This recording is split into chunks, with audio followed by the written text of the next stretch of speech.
민호야, 아직 안 잤니? 거기서는 잘 먹고 지내고 있지? 어머니는 새벽 3시에 전화를 하셨다. 보통 비보, 베이바오나 빛, 독촉 전화나 걸려오는 그 시간의 말이다. 어머니의 목소리는 추위 때문이 아니라 내가 이름 붙일 수 없는 어떤 보이지 않는 두려움 때문에 떨리고 있었다. 어머니는 별다른 중요한 말씀은 하지 않으셨다. 그저 잠은 잤는지 밥은 먹고 다니는지 물으실 뿐이었다. 하지만 수화기 너머로 들려오는 그 한숨 소리, 외딴 시골 마을의 불안정한 신호 연결음에서 들리는 지직거리는 소리가 내 등골을 서늘하게 만들었다. 나는 전화를 끊고 서울 외곽의 낡은 임대 아파트의 시커먼 천장을 멍하니 바라보았다. 당신도 그 기분을 알 것이다. 인생의 밑바닥에 있는 기분 빚은 산더미처럼 쌓여 있고 아내와 아이들은 냉담하며 자신은 무력한데 유일하게 돌아갈 곳이라고 생각했던 곳마저 곧 무너져 내릴 것 같은 그 느낌 말이다. 나는 가지 않으려고 했다. 솔직히 말하면 가는 게 두려웠다. 가서 뭘 한단 말인가. 가난이 저주처럼 우리 가족에게 들러붙어 있는 꼴을 보려고. 아니면 한때 자랑스러웠던 아들이 이제는 실패한 중년 남자가 되어버린 현실을 어머니의 기대 어린 눈빛 속에서 마주하려고 하지만 결국 나는 차를 몰고 나섰다. 낡아 빠진 내 차는 노인의 마른 기침 소리 같은 시동 소리를 냈다. 나는 무의식 중에 도시의 화려하고 잔인한 불빛을 뒤로하고 운전을 했다. 고속도로는 텅 비어 있었다. 그때 내 머릿속에는 비열한 계산만이 가득했다. 땅. 그렇다 솔직히 고백하자면 나는 선산 겐산이 있는 그 땅을 생각했다. 어머니가 너무 편찮으시면 요양원으로 모시고 낡은 집은 팔아치우고 돈을 나누면 빚도 갚고 인생을 다시 시작할 여유 자금도 좀 생기지 않을까 하는 생각. 그 생각은 내 머릿속에서 춤을 추며 나를 유혹하는 동시에 나 자신을 혐오하게 만들었다. 날이 밝아올 무렵 마을 입구에 도착했다. 추수가 끝난 들판 위로 짙은 안개가 내려앉아 그루터기만 앙상하게 남아 있었다. 풍경은 10년 전과 똑같았다. 여전히 우울하고 화가 날 정도로 느릿한 그 모습 그대로였다. 어머니의 집은 언덕 끝자락 잎이 다 떨어진 감나무 밭 사이에 푹 파묻혀 있었다. 녹슨 철대문은 내가 밀자 귀에 거슬리는 끼익 소리를 내며 반쯤 열렸다. 마당은 낙엽으로 가득했다. 어머니는 결벽증에 가까울 정도로 깔끔한 분이라 마당 벽돌 위에 낙엽 하나도 오래 두지 않으셨던 분이다. 그런데 지금은 벽돌 틈새로 이끼가 끼기 시작했고 낡은 포대 몇 개가 마당 구석에 아무렇게나 뒹굴고 있었다. 심장이 덜컥 내려앉았다. 안타까움 때문이 아니라 두려움 때문이었다. 이 변화는 무언가 잘못되었다는 신호였고 잘못된 일에는 을의 돈이 들기 마련이니까. 어머니, 나는 작게 불렀다. 대답이 없었다. 이웃집 개 짖는 소리만 멍멍 들려왔다. 부엌으로 들어갔다. 된장 냄새가 코를 찔렀다. 옛날에는 옷에 냄새가 배어 학교에서 놀림당한다고 치를 떨며 싫어했던 그 쿰쿰하고 톡 쏘는 냄새가 이제는 내 눈시울을 붉게 만들었다. 20세기 유물이라고 생각했던 낡은 연탄 화덕 위에서 찌개 냄비가 보글보글 끓고 있었다. 어머니는 거기 계셨다. 바닥에 쪼그리고 앉아 등은 커다란 물음표처럼 굽은 채 시들해진 채소를 다듬고 계셨다. 너무 많이 야위셨다.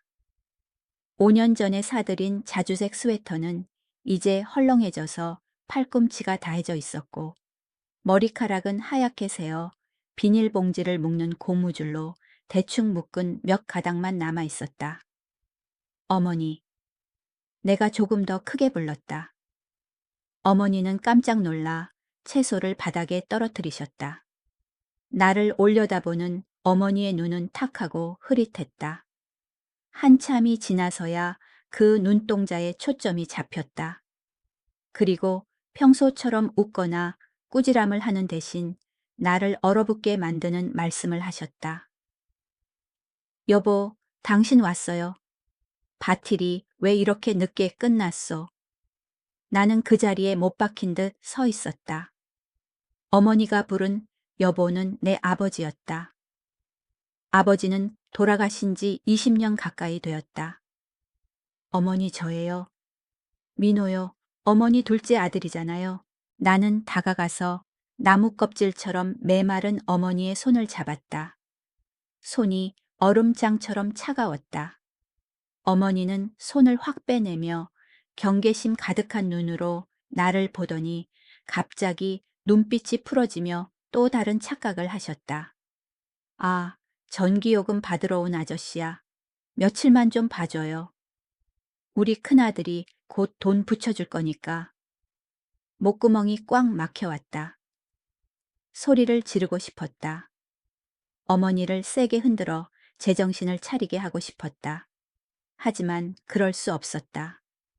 1997년 부외환 위기 때 혼자서 가족을 지탱해 냈던 여장부 내가 공부를 게을리할 때면 불호령을 내리던 그분이 이제는 겁에 질린 어린아이처럼 몸을 움츠리고 있는 모습을 그저 바라볼 수밖에 없었다. 나는 어머니를 부축해 집 안으로 들어갔다. 집 안은 그대로였다. 낡은 가구들은 20년 전 그 자리에 그대로 있었다. 하지만 이상한 점이 하나 있었다. 벽이며 냉장고 심지어 거울에까지 노란색 메모지가 빼곡히 붙어 있었다. 가스불 끄기, 문 잠그기, 아침 혈압약 먹기, 영감, 기일 음력 10월 15일. 그리고 집 전화기 바로 옆에 테이프로 가장 꼼꼼하게 붙여진 떨리는 손길이지만 진하게 덧칠한 메모지가 있었다. 민호 전화번호. 걔 지금 힘드니까 죽기 전엔 전화해서 귀찮게 하지 마라. 그 글귀를 읽는 순간 누군가 내 가슴을 세게 때린 것 같았다. 어머니는 알고 계셨다. 다 알고 계셨다. 내가 실직한 것도 빚더미에 앉은 것도 도망치고 있다는 것도. 오늘 새벽 3시의 전화는 나를 귀찮게 하려는 게 아니라 어쩌면 드물게 찾아온 맑은 정신의 순간에 혹은 극심한 선망 속에서 당신의 다짐을 잊으셨던 것일지도 모른다. 아니면 고독이 자존심을 이겼던 것일지도. 나는 집안을 둘러보았다.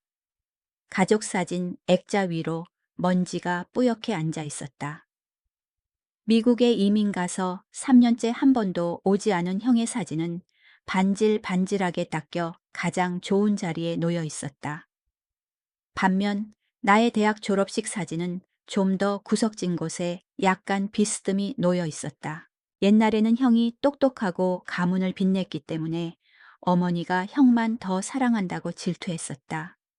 나는 그저 그런 대학을 나와 말단 회사원으로 일하다가 사업하다 망해먹은 둘째 아들일 뿐이었으니까. 하지만 저 메모지를 보니 이제야 알 것 같았다. 실패한 자식에 대한 어머니의 사랑은 자랑하고 싶은 자부심이 아니라 짐이 되지 않으려는 억누름과 남몰래 삼키는 걱정이었다는 것을. 어머니는 요에 앉아 멍하니 창밖을 바라보셨다. 나는 부엌으로 가서 어머니가 끓이던 된장찌개를 한 그릇 펐다. 국물은 소태처럼 짰다. 이 동네에서 요리 솜씨가 제일 좋아 식당까지 해서 가족을 먹여 살렸던 어머니가 이제는 삼킬 수도 없을 만큼 짠 찌개를 끓이시다니. 미각이 망가진 걸까? 아니면 간을 맞추던 기억조차 사라진 걸까? 나는 꾸역꾸역 숟가락을 놀렸다. 눈물이 솟구쳐 찌개의 짠맛과 섞였다. 이봐요, 청년. 어머니가 갑자기 속삭이듯 말을 거셨다. 네, 어머니 저예요. 혹시 우리 민호 못 봤소? 요 며칠 꿈에 걔가 나와서 우는데 사람들이 쫓아와서 때린다고 하더란 말이오. 내가 돈이라도 좀 붙여주려고 하는데 통장을 어디다 뒀는지 기억이 안 나서. 어머니는 주머니를 뒤적거려 꽁꽁 싸맨 낡은 손수건을 꺼내셨다. 한 겹 한 겹 펼쳤다. 안에는 돈은 없고 녹아서 서로 달라붙은 박하사탕 몇 개와 내 학창시절 증명사진 한 장뿐이었다. 어머니, 제가 민호예요. 저 괜찮아요. 아무도 저 안 때려요. 나는 어머니 앞에 무릎을 꿇고 두 손을 꼭 잡았다. 어머니는 나를 빤히 보시더니 갑자기 미소를 지으셨다. 가슴이 아플 만큼 천진난만해 보이는 미소였다. 아, 민호구나. 밥은 먹었니? 엄마가 된장찌개 끓였어. 식기 전에 먹어. 아주 짧은 몇 초 동안 어머니는 다시 나의 어머니로 돌아오셨다. 하지만 곧바로 눈빛은 다시 흐릿해졌다. 어머니는 내 귀에 대고 엄청난 비밀이라도 말하듯 속삭이셨다. 너희 아버지한테는 알리지 마라. 그 양반 성격 까다롭잖니. 얼른 먹고 학교 가라. 나는 오전 내내 그 자리에 앉아 기억이 오락가락하는 어머니를 지켜보았다. 내가 너무 많은 것을 놓쳤다는 사실을 깨달았다.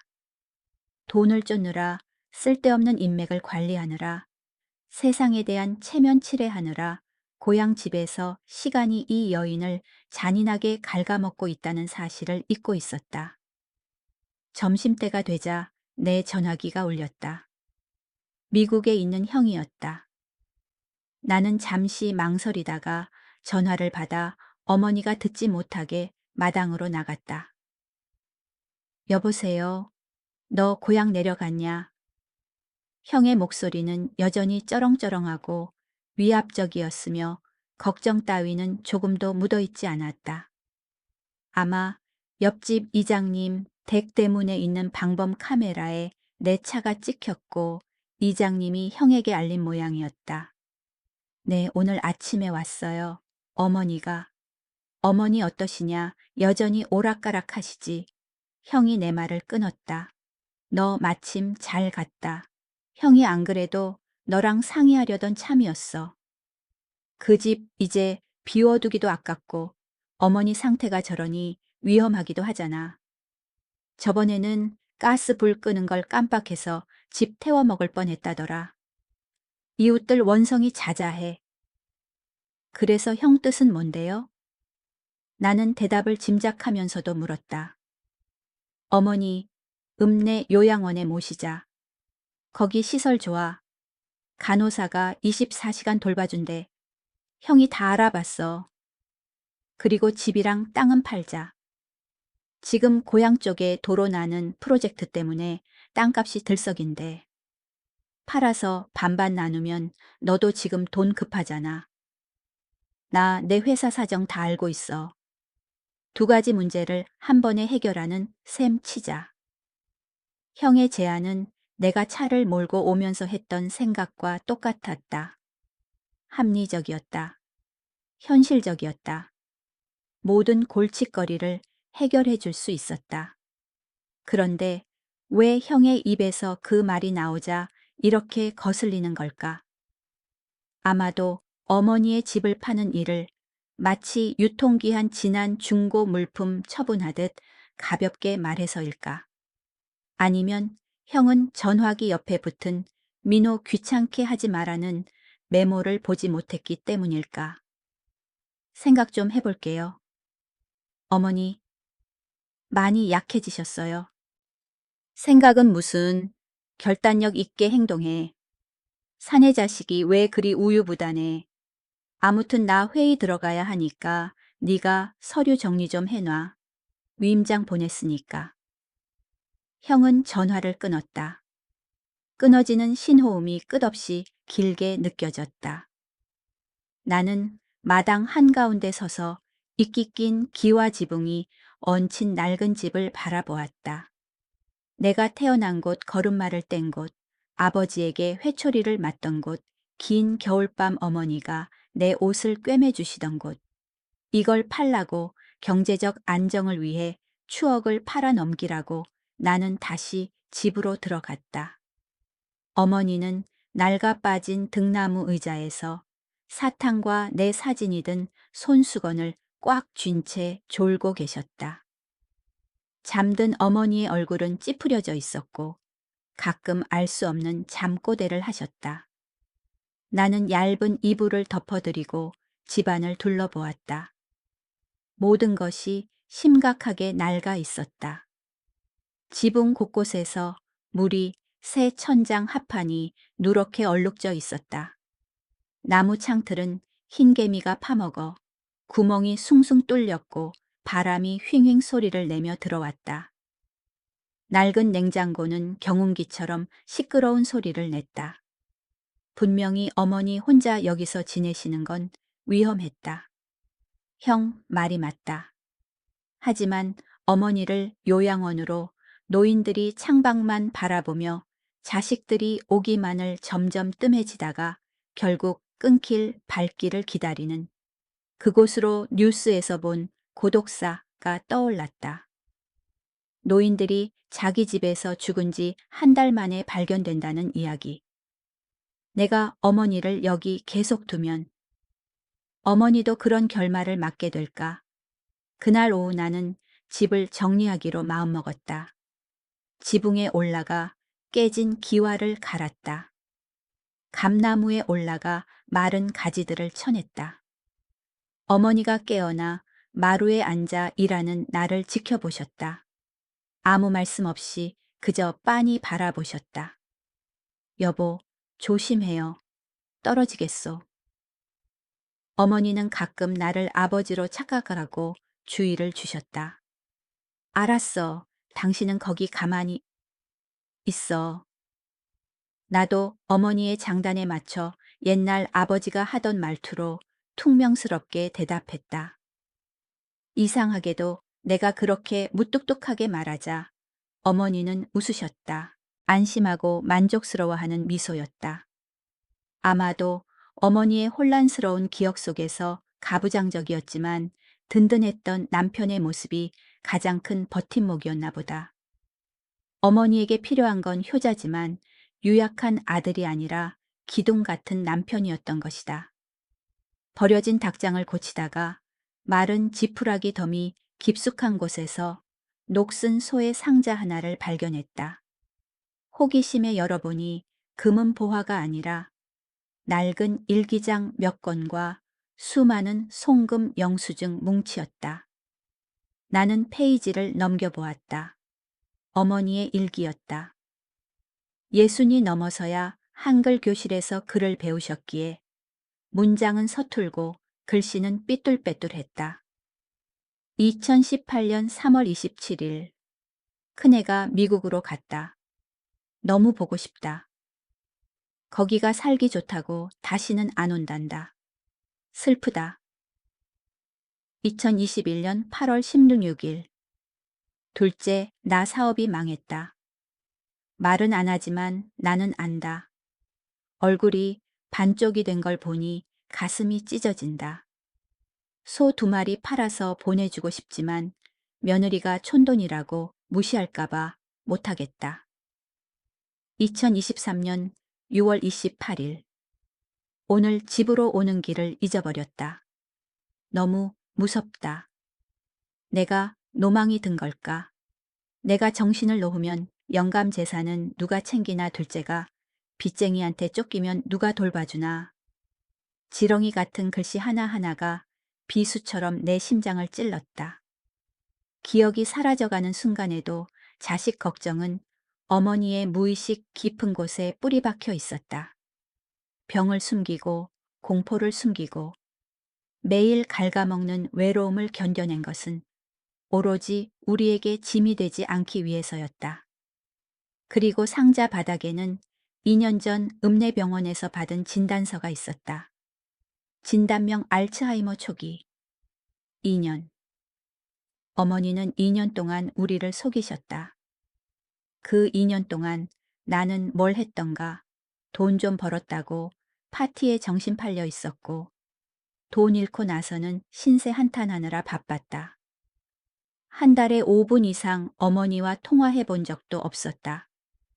나는 상자 뚜껑을 닫았다. 손이 덜덜 떨렸다. 죄책감이 목구멍까지 차올라 쓴맛이 났다. 마루 쪽을 바라보았다.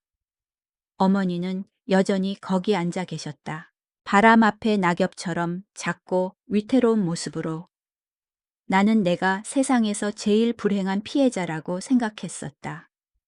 하지만 어머니의 이 침묵의 희생과 끔찍한 고독에 비하면 내 실패 따위는 아무것도 아니었다. 나는 어머니에게 다가가 마루 옆에 걸터 앉았다. 땅거미가 지고 찬 바람이 불어왔다. 여보, 들어가요. 이슬 내린다. 내가 여전히 아버지 역할을 하며 말했다. 어머니가 고개를 돌려 나를 보셨다. 눈빛이 갑자기 이상하리 많지 맑아지셨다. 어머니는 손을 들어 내 왼쪽 눈썹 위에 작은 흉터를 만지셨다. 10살 때 장난치다 넘어져서 생긴 흉터였다. 민호야, 어머니가 부르셨다. 떨리지 않는 분명한 목소리였다. 너 왔구나. 엄마는 네가 안 오는 줄 알았어. 이번에는 진짜로 나를 알아보신 거다. 나는 어머니의 손을 잡아 내 뺨에 갖다 대었다. 네, 저 왔어요, 엄마. 죄송해요. 죄송하긴 왔으면 됐다. 엄마가 된장찌개 끓였는데 좀 짠 것 같더라. 요새 내 입맛이 영 엉망이야. 맛있어요, 엄마. 세상에서 제일 맛있어요. 나는 거짓말을 하며 눈물을 쏟았다.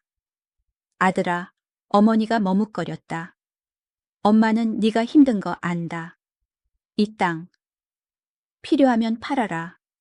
엄마는 늙어서 어디 산들었더니 요양원에 가도 재밌다더라. 말동무할 노인네들도 많고. 거짓말이다. 어머니가 거짓말을 하고 계신다. 어머니는 죽음보다 요양원을 더 무서워하신다. 남편의 위패가 있는 평생의 추억이 깃든 집을 떠나는 걸 두려워하신다. 하지만 나를 위해 그 모든 걸 포기하시려는 거다. 아무것도 안 팔아요, 엄마. 제가 어떻게든 해볼게요. 엄마는 그냥 여기 계세요. 제가 내려와서 엄마랑 살게요. 생각할 겨를도 없이 말이 튀어나왔다. 엄마랑 산다고 서울에 있는 아내와 아이들은 빚은 직장은 하지만 어머니의 눈을 보는 순간 나는 그 말을 주워 담을 수 없다는 걸 알았다. 단 하루도 어머니를 혼자 둘 수 없었다. 바로 그때 번쩍이는 검은색 고급 세단 한 대가 집 앞에 급하게 멈춰섰다.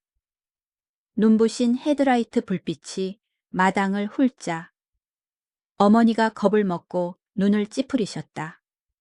차 문이 열리고 나와 비슷한 또래의 여자가 세련된 옷차림을 하고 내렸다. 또각또각 하이힐 소리가 벽돌 바닥을 울렸다. 여동생이었다. 재산 분할 문제로 대판 싸우고 작년부터 가족과 연을 끊었던 막내 지은이. 얘가 지금 이 시간에 여긴 웬일이지? 지은이는 마당으로 들어와 선글라스를 벗고 나를 날카롭게 쏘아보더니 어머니를 힐끗 보고는 비웃듯 입꼬리를 올렸다. 오빠도 여기 있었네. 잘 됐네. 따로 부를 필요 없어서. 나 땅 문서 가지러 왔어. 큰오빠는 판다고 동의했으니까 오빠는 막을 생각하지 마. 마당의 공기가 납처럼 무겁게 가라앉았다. 어머니는 몸을 움츠리며 내 팔을 꽉 잡으셨다. 딸을 못 알아보시는 건가? 아니면 저 흉흉한 기세에 겁을 먹으신 건가? 나는 벌떡 일어나 어머니 앞을 가로막았다. 너 지금 그 얘기 하러 온 거야. 내가 낮게 으르렁거렸다. 그거 말고 뭐 있겠어. 엄마 오락가락 하는데 땅 가지고 있어서 뭐해 오빠가 몰래 명예 이전하려는 거 아니야. 내가 오빠 욕심 뻔히 아는데. 입 닥쳐. 내가 소리쳤다. 하루 종일 쌓여왔던 분노가 폭발했다. 여동생은 잠시 멈칫하더니 이내 목청을 더 높였다. 우리 싸우는 소리가 고요한 마을에 쩌렁쩌렁 울려 퍼졌다. 어머니는 귀를 틀어막고 중얼거리기 시작했다. 싸우지 마라. 싸우지들 마라. 순경 잡아간다. 그러다 어머니가 비명을 지르며 바닥으로 쓰러지셨다. 엄마, 내가 달려가 어머니를 안았다. 어머니의 몸이 계속 경련을 일으키고 입에서 거품이 나왔다. 115 불러. 빨리 구급차 불러. 공포에 질려 굳어버린 여동생에게 내가 고함을 질렀다. 그날 밤 소독약 냄새 진동하는 읍내병원 복도에서 나는 두 손에 머리를 파묻고 앉아 있었다. 의사는 가벼운 뇌졸중 증세에 장기간의 영양 실조와 심리적 충격이 겹쳤다고 했다. 조금만 늦었어도 무슨 일이 일어났을지 모른다고 했다. 여동생 지은이는 맞은편 의자에 앉아 고개를 푹 숙인 채 명품 가방만 만지작거렸다. 감히 나를 쳐다보지도 못했다. 오빠. 녀석이 기어들어가는 목소리로 말했다. 일부러 그런 건 아니었어. 나는 대답하지 않았다. 비난할 힘도 없었다.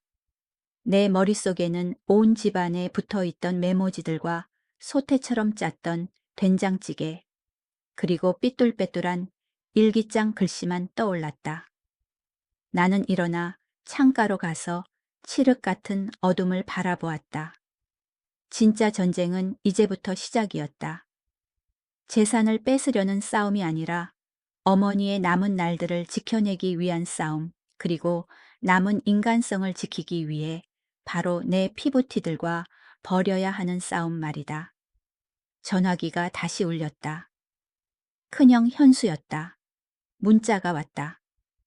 엄마 입원했다며. 심각하냐? 별일 없으면 틈 봐서 엄마한테 서류에 도장 찍게 해라. 지금 시세 좋을 때 팔아야 돼. 나는 손가락 마디가 하얗게 질릴 정도로 전화기를 꽉 쥐었다. 부숴버리고 싶었다. 하지만 깊게 숨을 들이쉬고 답장을 쳤다.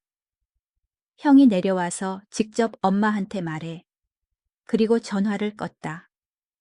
응급실 유리창 너머를 다시 바라보았다. 어머니가 온갖 링거 줄을 주렁주렁 매달고 작고 외롭게 누워 계셨다. 하늘과 땅에 맹세코 내 목숨을 내놓는 한이 있어도 다시는 누구도 어머니를 다치게 하지 않을 것이다. 하지만 인생은 맹세처럼 단순하지 않았다.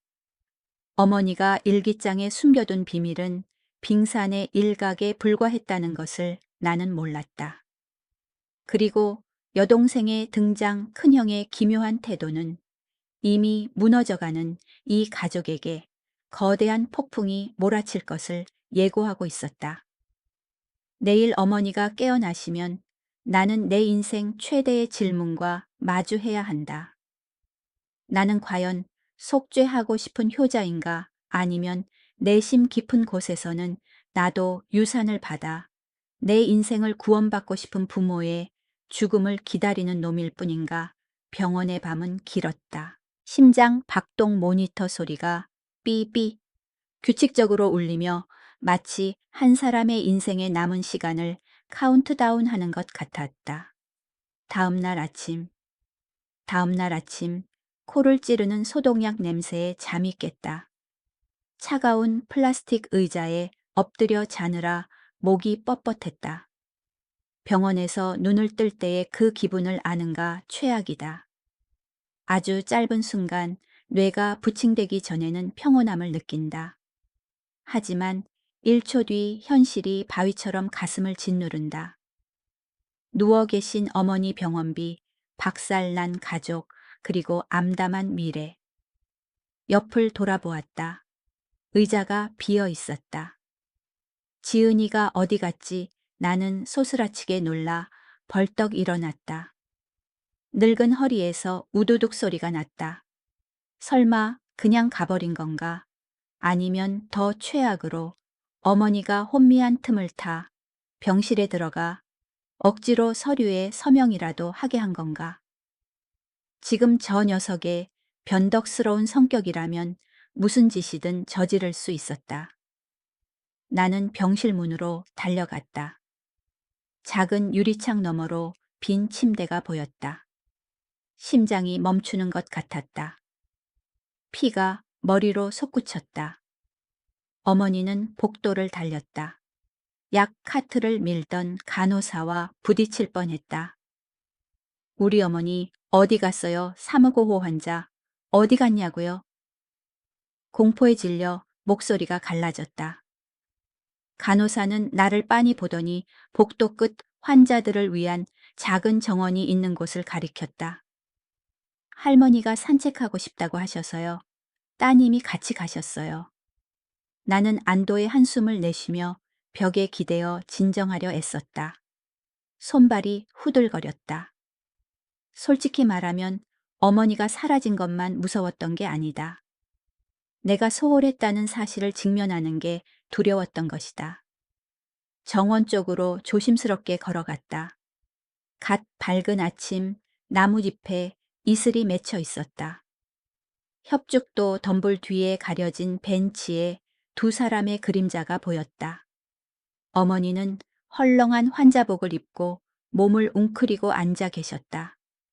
지은이는 바닥에 주저앉아 어머니 무릎에 얼굴을 묻고 있었다. 어깨가 들썩이고 있었다. 울고 있었다.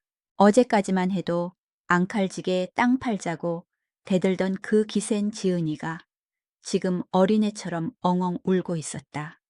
나는 나무 뒤에 멈춰 서서 차마 다가가지 못했다. 엄마, 나 너무 힘들어. 나 다 잃었어. 녀석의 목소리가 흐느낌에 끊겼다 이어졌다. 과거와 현재를 오가는 어머니는 앙상한 손으로 딸의 머리를 쓰다듬으셨다. 느리고 서툴지만 본능적인 다정함이 가득한 손길이었다. 뚝 그쳐라. 우리 지은이 뚝. 어머니가 갈라진 목소리로 속삭이셨다. 누가 괴롭히더냐. 아빠한테 이르렴. 아빠가 혼내줄 거다. 아니면 인형 잃어버렸니? 엄마가 새로 사줄게. 어머니는 여전히 지은이를 인형 사달라고 떼쓰던 5살 꼬마로 생각하고 계셨다. 나 빚이 너무 많아, 엄마. 남편이란 놈은 딴 여자랑 도망가고 내 이름으로 빚보증 서게 만들고 사채업자들이 나 찾고 있어. 나는 멍해졌다. 그런 거였구나. 그 화려한 겉모습, 번쩍이는 차, 명품 가방. 모든 게 렌트였거나 무너진 인생의 마지막 잔해였던 거다. 탐욕 때문에 유산을 탐내러 온 게 아니었다. 벼랑 끝에 몰려서 자기 목숨을 구하려고 돈이 필요해서 온 거였다. 나는 여동생을 보고 다시 나를 보았다. 우리 남매 빚쟁이 피해 도망친 실직자 오빠와 남편한테 버림받고 빚더미에 앉은 여동생. 둘 다 낡은 고향집이라는 송장에 매달리러 돌아온 것이다. 우리는 마치 하이에나 같았다. 하지만 상처 있고 굶주리고 절망적인 하이에나들이었다. 나는 조용히 몸을 돌려 복도로 되돌아갔다. 그 순간을 깨뜨리고 싶지 않았다. 그리고 무엇보다 이 사실을 소화할 시간이 필요했다.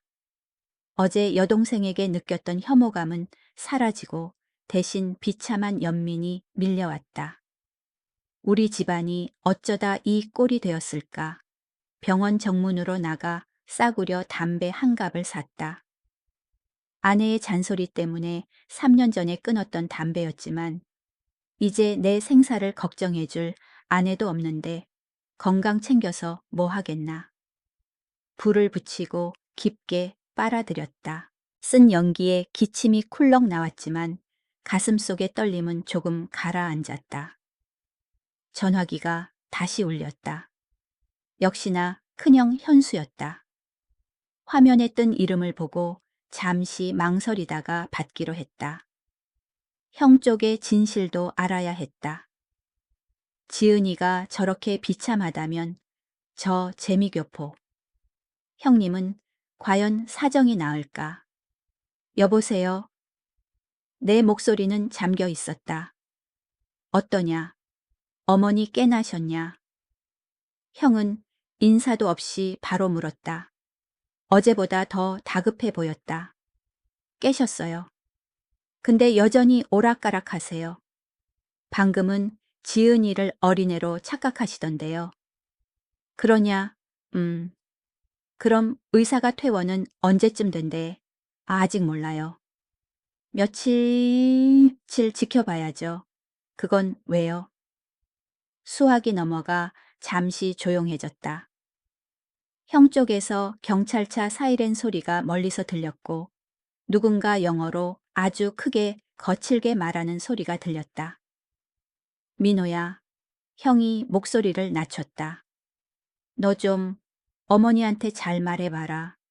위임장에 사인 좀 하시게. 내가 방금 중개인이랑 통화했는데 이번 주 안에 팔면 10%더 쳐준다더라. 다음 주 넘어가면 똥값 된대. 형, 돈 엄청 급해요. 내가 직설적으로 물었다. 아니야. 어머니 걱정돼서 그러지. 나야 여기 미국에서 돈이 썩어나게 많은데. 너는 무슨 넘겨짓기를 그렇게 하냐? 형은 극구 부인했지만 머뭇거리는 말투가 모든 걸 말해주고 있었다. 현수 형. 내가 이상할이 많지 차분하게 말했다. 방금 지은이 우는 거 봤어요. 걔 파산했대요. 남편한테 사기당하고 지금 사채업자들이 쫓고 있어요. 걔 빚 갚으려고 땅 팔려는 거예요. 안 그러면 죽는데요. 저쪽이 조용해졌다. 형은요? 형은 누가 안 쫓아와요? 너 무슨 헛소리야? 형이 버럭 화를 냈지만 목소리는 떨리고 있었다. 나 사업 잘하고 있고 으리으리한 집에서 잘 살아. 난 그냥 이 집안을 위해서 그러는 거야. 네가 못하겠으면 내가 변호사 사서 진행한다. 형은 전화를 뚝 끊었다. 꺼진 화면을 보며 나는 헛웃음을 지었다. 자식 셋이 전부 어머니의 희망이었던 셋 다 처참하게 실패했다. 다들 어머니의 노후 자금인 땅을 뜯어먹으려고 혈안이 되어 있다. 피우던 담배를 바닥에 던지고 발로 비벼 껐다. 병실로 돌아갔다. 지은이가 어머니를 침대에 눕혀드린 상태였다.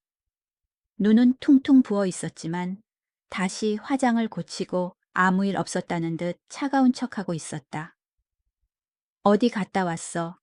녀석이 턱을 치켜들며 물었다. 담배 피우고 왔다. 내가 퉁명스럽게 답하고 의자에 앉았다.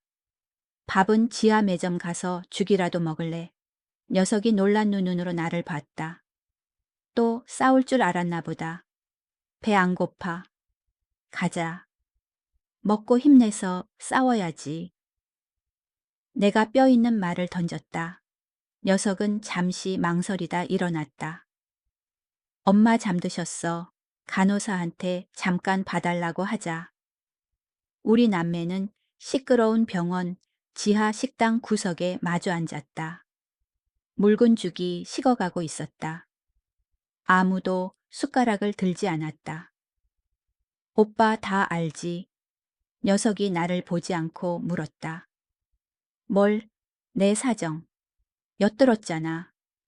그래, 다 들었다. 내가 인정했다. 언제 사실대로 말하려고 했냐? 녀석이 쓴웃음을 지었다. 사실대로 말하면 뭐가 달라져 오빠가 도와줄 수 있어. 오빠 코가 석자잖아. 오빠 차 꼬라지 보니까 알겠더라. 그 똥차를 몰고 고향까지 오다니. 오빠도 빚쟁이 피해, 도망 온 주제에 나보다 나을 게 뭐 있어. 그래 맞아. 나도 빚더미에 앉았다. 수년 만에 처음으로 우리는 서로에게 솔직해졌다. 경계심도 체면도 없었다. 실패자 둘의 적나라한 모습뿐이었다. 그럼 이제 어떡할 거야? 녀석이 물었다. 땅 팔 거야. 녀석의 눈을 보았다. 어머니를 쏙 빼닮았지만 계산과 두려움으로 가득 찬 눈. 모르겠다. 내가 한숨을 쉬었다. 근데 어머니 저런 모습 보고 넌 차마 어머니를 길바닥으로 내몰 수 있냐? 누가 내몬대? 녀석이 발끈했다. 어머니 아파트 전세 얻어드리거나 고급 요양원 보내드리면 되잖아. 내가 책임지고 모실게. 근데 나 지금 당장 돈이 필요해. 오빠는 몰라. 그놈들이 나한테 염산 뿌린다고 협박했단 말이야. 녀석의 손이 덜덜 떨려 물컵이 엎질러졌다. 눈동자의 서린 공포는 진짜였다. 나는 녀석의 손을 잡았다. 옛날엔 통통하고 하얗던 여동생의 손이 이제는 앙상하고 차가웠다. 진정해. 오빠가 생각해 볼게. 뭘 생각해? 오빠가 돈이라도 있어. 돈은 없어. 그래도 내가 네 오빠잖아. 나도 모르게 그 말이 튀어나왔다. 나 자신에게도 놀랐다. 어제까지만 해도 몫을 더 챙기려고 으르렁거렸는데 이제는 보호해주고 싶어졌다. 사람이 바닥을 치면 결국 기댈 곳은 핏줄밖에 안 남나 보다. 병실로 돌아왔다. 어머니가 깨어 계셨다. 일어나 앉아 링거 바늘을 억지로 빼려고 하고 계셨다. 피가 역류해 링거 줄이 붉게 물들었다. 엄마, 뭐 하시는 거예요? 내가 놀라서 달려가. 어머니 손을 잡았다. 이거 놔라. 나 집에 가야 돼. 닭장 문을 안 잠그고 왔어. 여우가 와서 우리 민호 닭 물어가면 어쩌냐. 어머니가 몸부림치는데 어디서 그런 힘이 나오는지 엄청났다. 무슨 닭 타령이야. 지금 10년 전에 다 팔아먹었잖아. 지은이가 답답해서 소리쳤다. 하지만 어머니는 듣지 않으셨다. 낯설고 적대적인 눈으로 우리를 보셨다. 당신들 누구야? 왜 날 가둬? 놔 집에 보내줘. 여보 어디 갔소? 나 좀 살려줘요. 어머니가 고함을 지르며 병실을 난장판으로 만들었다. 의사와 간호사가 달려와 진정제를 투여하고 나서야 잠잠해지셨다. 잠든 어머니의 가슴이 약하게 오르내리는 걸 보며 내 가슴이 찢어지듯 아팠다. 이 병은 정말 잔인하다. 사람을 단번에 죽이지 않고 야금야금 갉아먹으며 가장 사랑하는 사람을 낯선 사람으로 짐덩어리로 만들어버린다.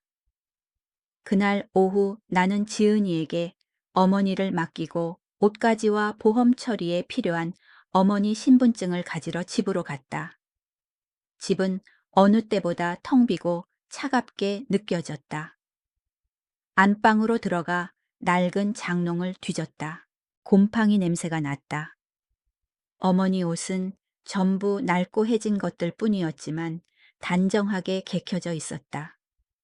장롱 깊숙한 곳 바닥에서 어제 본 일기장 상자와는 다른 양철 상자 하나를 발견했다. 이 상자는 꽉 잠겨 있었다. 드라이버로 한참을 쑤셔 겨우 열었다. 안에는 통장 하나와 누렇게 바랜 서류 뭉치가 있었다.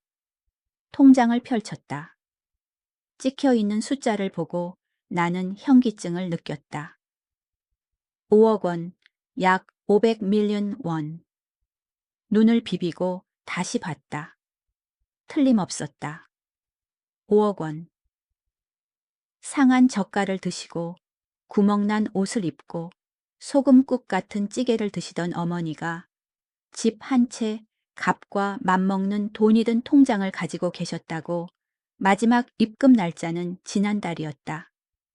지난 20년 동안 매달 꼬박꼬박 돈이 입금되어 있었다. 아래에 있는 서류들을 넘겨보았다. 토지 임대 계약서들이었다. 알고 보니 집 뒷마당은 버려진 땅이 아니었다. 아버지가 옛날에 뒤쪽 늪지대를 몰래 사서 개간해 두셨던 거다. 아버지가 돌아가신 후 어머니는 건설 회사의 자재 창고 용도로 그 땅을 20년 넘게 임대해 주고 계셨던 것이다. 그런데 왜 어머니는 그렇게 많은 돈을 가지고도 그렇게 궁상맞게 사셨을까? 왜 우리에게 말하지 않으셨을까? 왜 우리가 밖에서 뒹구는 동안 가만히 계시다가 이제 와서 고작 집터 하나 가지고 서로 물어뜯게 만드신 걸까? 이 돈이면 우리 모두를 구원할 수 있었을 텐데. 통장 사이에 끼워진 편지 한 통을 발견했다. 어머니의 떨리는 필체였지만 일기장보다는 또렷했다. 날짜는 1년 전이었다. 사랑하는 새 아이에게 너희가 이 편지를 읽을 때쯤이면 나는 너희 아버지를 만나러 갔거나 아무것도 기억하지 못하게 되었겠구나. 이 돈은 너희 아버지가 남기신 거다. 아버지가 내게 당부했단다. 애들이 젊을 때는 절대 주지 마라. 돈은 벌기는 쉬워도 지키기는 어렵다. 애들이 가장 아프게 넘어졌을 때, 피땀 흘려번 돈의 가치를 알게 되었을 때, 그때 죽어라. 나는 너희가 자라고 떠나고 변해가는 것을 지켜보았다. 큰애는 명예를 쫓고, 둘째는 유약하고, 막내는 허영심이 많더구나. 돈을 주면 너희가 더 망가질까봐 무서웠다. 하지만 이제 나는 약해졌다. 더는 지킬 수가 없구나. 이 돈을 셋이 나누어라. 단 조건이 하나 있다. 너희는 내게 약속해야 한다. 절대로 이 집은 팔지 않겠다고. 집은 돌아올 곳이다. 집을 잃으면 뿌리를 잃는 것이다. 너희가 어떤 사람이 되든 엄마는 너희를 사랑한다. 엄마가. 나는 방바닥에 주저앉아 편지를 들고 하염없이 눈물을 흘렸다. 어린애처럼 엉엉 울었다. 후회되어서 울고 부끄러워서 울고 우리를 향한 어머니의 그 크나큰 사랑 때문에 울었다. 어머니는 모든 걸 지켜보고 모든 걸 감내하시며 우리에게 마지막 교훈을 주시려 했던 것이다. 어머니는 아무것도 모르는 노망난 노인네가 아니었다. 우리 중 누구보다 더 맑은 정신을 가지고 계셨다. 우리가 넘어질 것을 아셨다. 그리고 20년 전부터 그 추락을 받아줄 매트리스를 준비해 두셨던 것이다. 전화기가 울렸다. 큰형이다. 화면을 보며 깊게 심호흡을 했다. 이번에는 피하지 않겠다. 형, 내 말 들어. 내가 차분하고 단호하게 말했다. 너 어디야? 왜 전화를 안 받아? 중개인이 보채는데. 입 다물어요. 내가 말을 잘랐다. 땅 같은 거 안 팔아요. 너 미쳤냐? 돈 필요 없다며 지은이 걔 곧 죽게 생겼어. 형이 고함을 질렀다. 안 판다면 안 파는 줄 알아요. 지금 당장 내려와요. 할 말이 있어요. 5억 원에 관한 이야기예요. 뭐 5억 원? 형의 목소리가 단번에 가라앉았다. 네, 어머니한테 5억 원이 있어요. 어디 있는지 알고 싶으면 당장 비행기 티켓 끊어서 와요. 기다릴 테니까. 전화를 끊었다. 형은 올 것이다. 돈의 마력은 어떤 핏줄의 정보다 더 빨리 형을 끌어당길 것이다.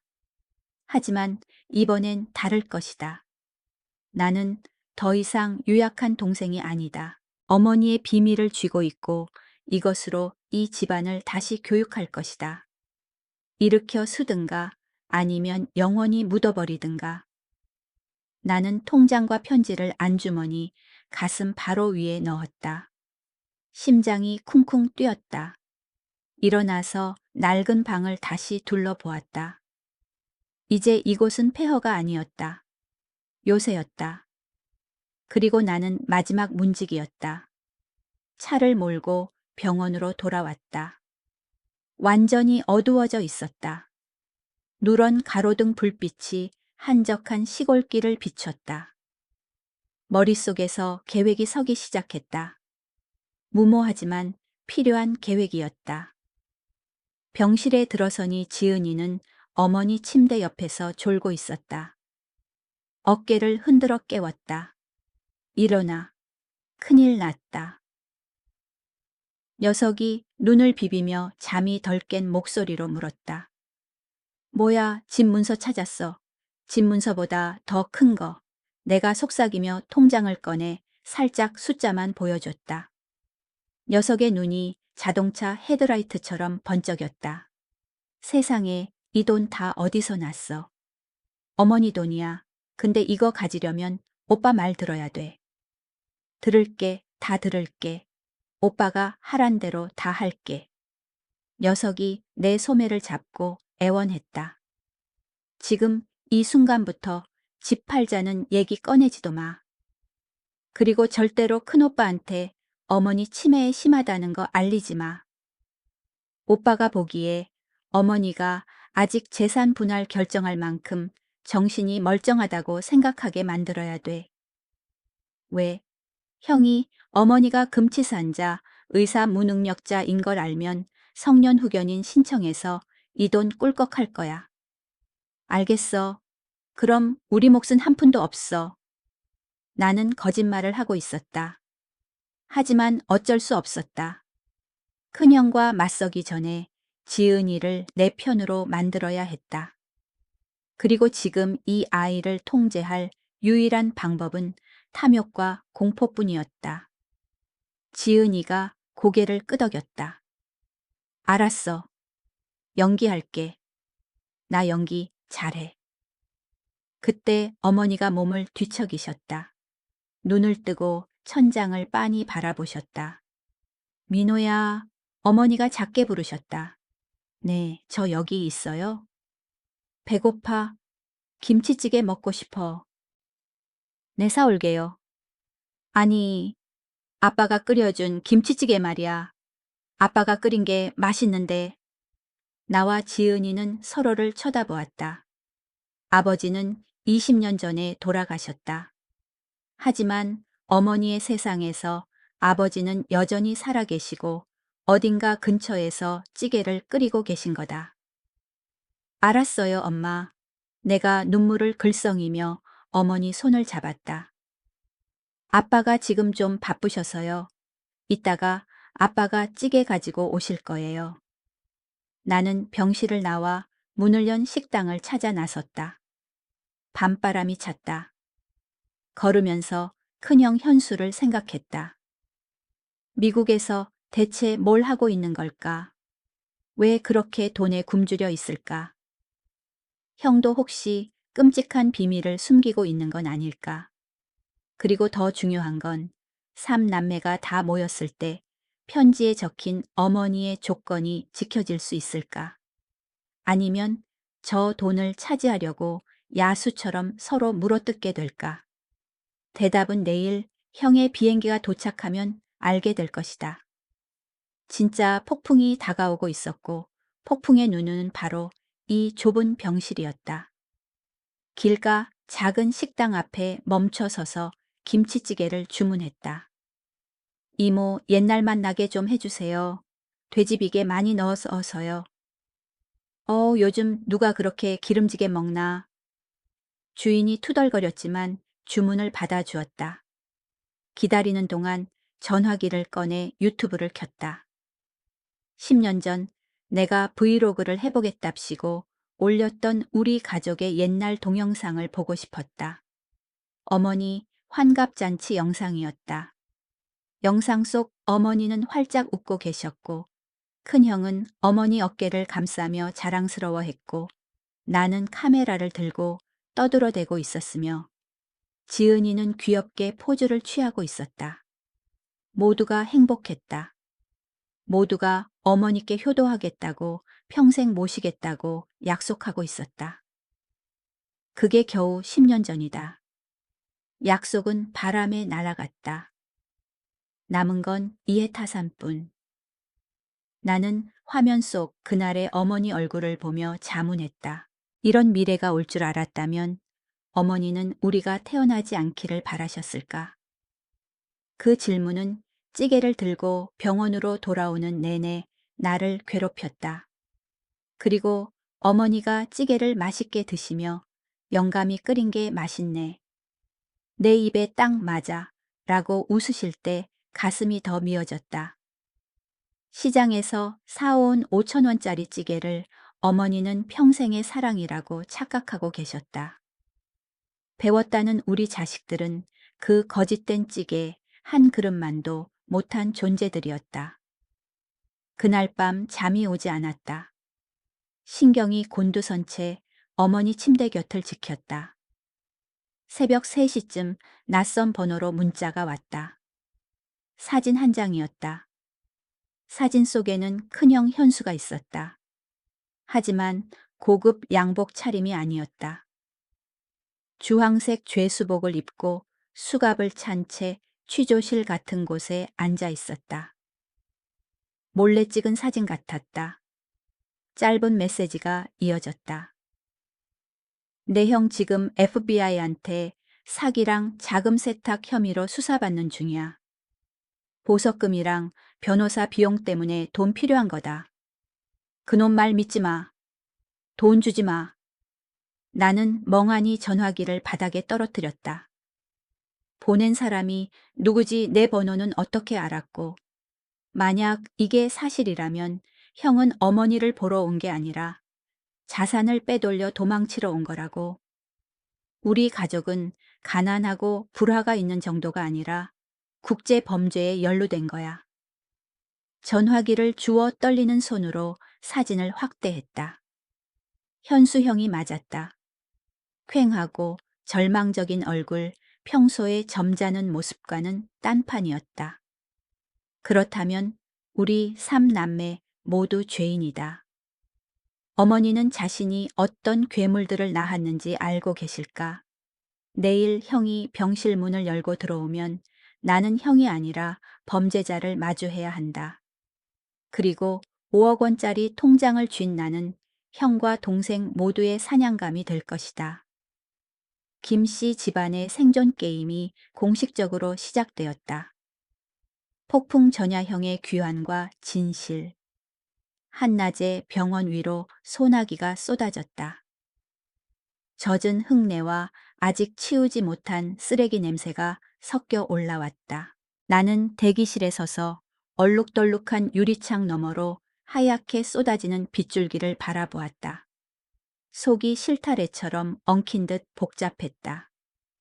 형이 죄수복을 입고 있는 사진과 문자는 여전히 내 전화기 속에서 뜨거운 석탄처럼 달아오르고 있었다.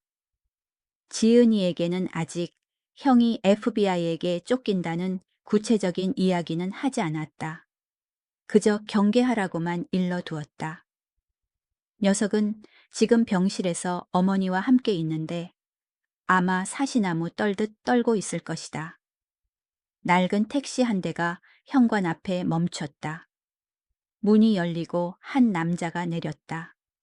한 손에는 모서리가 해진 가죽 가방을 들고 다른 손으로는 우산을 받쳐 잿빛 양복을 가리고 있었다. 큰형 현수였다. 사진 속 죄수복 차림은 아니었지만 옛날 영상 통화에서 보던 번지르르하고 풍차에 좋던 재미 교포 형님의 모습도 아니었다. 머리는 희끗희끗했고 바람에 헝클어져 있었다. 눈 밑은 퀭하게 패어 있었고 수십 미터 밖에서도 쫓기는 자 특유의 웅크리고 비굴한 태도가 느껴졌다. 형이 나를 발견하고 억지 미소를 지었다. 일그러지고 영혼 없는 미소였다. 오래 기다렸냐? 형의 목소리는 쇳소리가 났다. 저도 방금 내려왔어요. 나는 태어난 척 대답했지만 주머니 속 손은 어머니의 통장을 꽉 쥐고 있었다. 어머니는 병실에서 기다리세요. 형은 고개를 끄덕였다. 어머니 건강 따위는 묻지도 않고 누군가 감시하는지 불안한 듯 주변만 계속 두리번거렸다. 우리는 엘리베이터를 탔다. 좁은 철상자 안의 공기는 숨 막힐 듯 답답했다. 형에게서 나는 싸구려 향수 냄새는 시큼한 땀 냄새와 쩐 담배 냄새를 가리지 못했다. 그건 공포의 냄새였다. 이번에 오시면 오래 계세요. 내가 침묵을 깼다. 형이 깜짝 놀라며 어깨를 떨었다. 아, 일 끝나면 바로 가야지. 회사 일이 워낙 많아서 오래 비우면 안 돼. 어떤 회사요? 돈 세탁하는 유령 회사요. 그 질문이 목구멍까지 차올랐지만 참았다. 아직 때가 아니다. 병실 문이 열렸다. 지은이가 어머니에게 사과를 깎아드리고 있었다. 형이 들어오자 녀석은 벌떡 일어났고 과도를 접시에 떨어뜨려 달그락 소리가 났다. 오빠, 왔어. 기어들어가는 목소리로 인사했다. 현수는 지은이를 지나쳐 곧장 침대로 갔다. 어머니는 창밖을 보고 계시다가 인기척에 돌아보셨다. 어머니의 탁한 눈동자가 형의 얼굴을 훑고 지나갔다가 잠시 멈추더니 다시 지나쳤다. 낯선 사람을 보듯이. 안녕하세요, 선생님. 어머니가 예의 바르게 말했다. 의사 선생님 오셨어요. 저 다 나았으니 이제 집에 보내주세요. 방 안이 쥐 죽은 듯 조용해졌다. 형은 멍하니 서 있었다. 어머니 손을 잡으려던 손이 허공에서 멈췄다. 엄마, 저예요. 현수요. 엄마, 큰아들이잖아요. 형의 목소리가 갈라졌다. 어머니는 눈을 가늘게 뜨고 다시 자세히 보더니 고개를 절레절레 저으셨다. 아니야, 우리 현수는 미국에 있어. 거기서 아주 큰 사장님이야. 걔는 바빠서 나중에 올 때는 아주 큰 차 타고 온댔어. 이렇게 걸어오지 않아. 선생님, 저 속이지 마세요. 어머니의 순진한 말 한마디가 형의 뺨을 후려친 것 같았다. 성공한 아들에 대해 어머니가 수년간 쌓아 올린 허영의 탑이 이제 눈앞에 있는 실패한 아들을 알아보지 못하게 하는 벽이 되어버린 것이다. 현수는 고개를 돌렸다. 어깨가 떨렸다. 눈물 한 방울이 뺨을 타고 흘러 구겨진 양복깃 위로 떨어지는 게 보였다.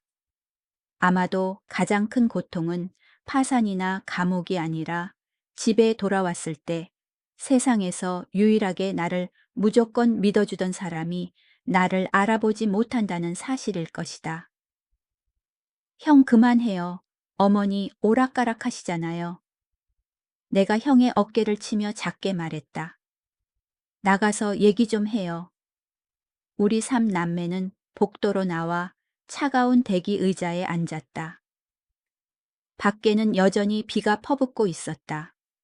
현수는 얼굴을 닦고 다시 심각하고 조급한 표정으로 돌아왔다.